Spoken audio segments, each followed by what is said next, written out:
All right, guys, what's going on? Welcome in. So it's week 8, and the Jets are going to be taking on the Cincinnati Bengals, the first place Cincinnati Bengals, the 5-2 Bengals.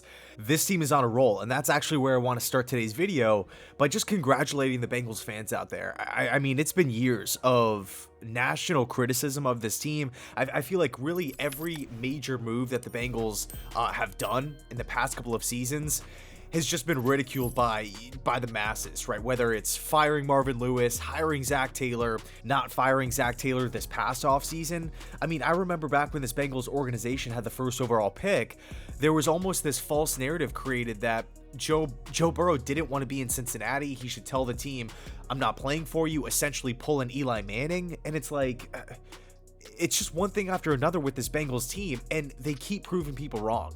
So I am so happy to see this team finally on top. Now, granted, of course, the season's not over, but this team has pieces. This team is loaded, and by the way, I know the big storyline, of course, is Joe Burrow, second year in the system. He's coming back off of the the knee injury, and then Jamar Chase, obviously dominating, lighting the NFL on fire. But they are so much more than that.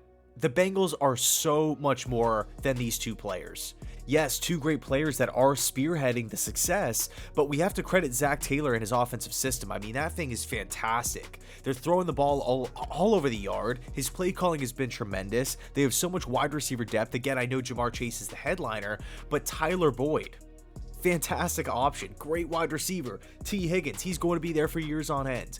Obviously, the volume isn't really there this season. The production isn't, but Auden Tate is another guy who I really like.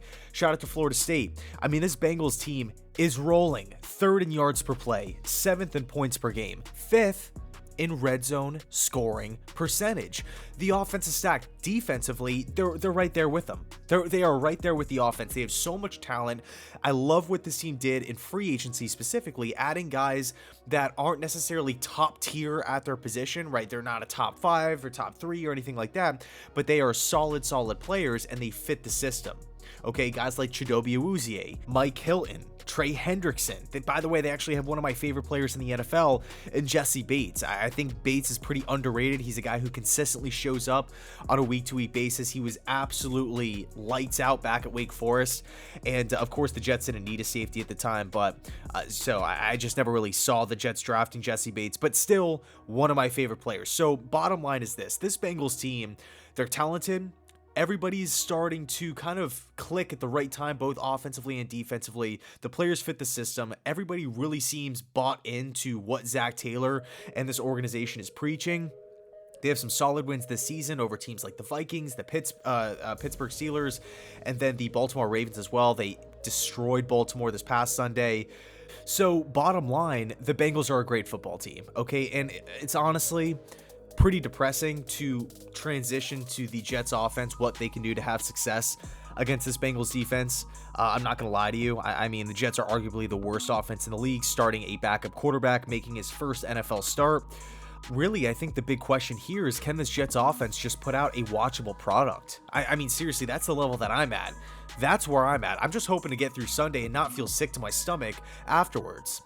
I mean, who knows? Maybe the Jets will surprise some people. At the end of the day, the Bengals don't have any tape on Mike White. It's not like he's some, seasoned NFL veteran. No, he's making his first start. Mike White is a guy who at times can be accurate. I really like his footwork. And I do feel like Mike White does have a lot of positive traits. I don't think he's a franchise quarterback. I don't think he's, has potential to be a top 20 guy or anything like that. But I don't think he's the absolute worst option in the NFL. And maybe with Mike White in there, it forces this coaching staff to make some changes. I mean, it's the same problems, the same issues that plague this football team every single week. It doesn't matter who we're playing. We always come out of the gate and fall right on our face. We fail to get our rookie quarterback, Zach Wilson, comfortable. We don't incorporate the short passing game. We don't target our playmakers at all. Elijah Moore, Denzel Mims, they barely see the football. We just ram our head against the wall and just hope that something changes. My goal for the offense this week, can we not come in dead last? Can we not look like a bottom 3 offense? That's my goal. Defensively, I will say this, theoretically, because of Salah's system, it should limit plays down the football field. So, a lot of Jamar Chase's highlight types of plays, a lot of his touchdowns this season have come off the deep ball. Joe Burrow just finding Jamar Chase in a one-on-one matchup, just blowing by the corner. Again, this system should limit that. Of course, you never know. Cincinnati is great at the end of the day, and the Jets have been rocky. They've been up and down. But defensively, I do feel like it is important to get this Bengals team, try to get them in third down, third and longs, because they are ranked 20th in third down percentage. But here's a pretty big key. I feel like the Jets pass rush could get home. I really feel like the pass rush alone could keep the Jets in the game. It's just, again, it all falls on the offense. Can they, pick up the slack? Can they do anything at all? Can we get 3 points? Can we get 7 points? Is that too much to ask for? But again, circling back to defense, Joe Burrow's been hit a lot this season, and obviously as a Bengal fan, it's worrisome. Burrow has had injury problems in the past. He was hurt last season. You don't want to see your young franchise quarterback be taking hits like that. I mean, nobody does. Zach Wilson's currently hurt, and it sucks. But this pass rush, I don't want to say they're due for a game, but at times they have been absolutely electric this season. They've been quiet a couple of, these past couple of games, but man, going back to that Titans game and even that first matchup in New England, the pass rush was on fire. So if the Bengals are a little shaky up front, I could see, again, this pass rushing unit for the Jets keeping this team in the game and, really making it tight early. It just all falls on the offense later on in the game to keep it competitive. So anyway, I'll leave it there.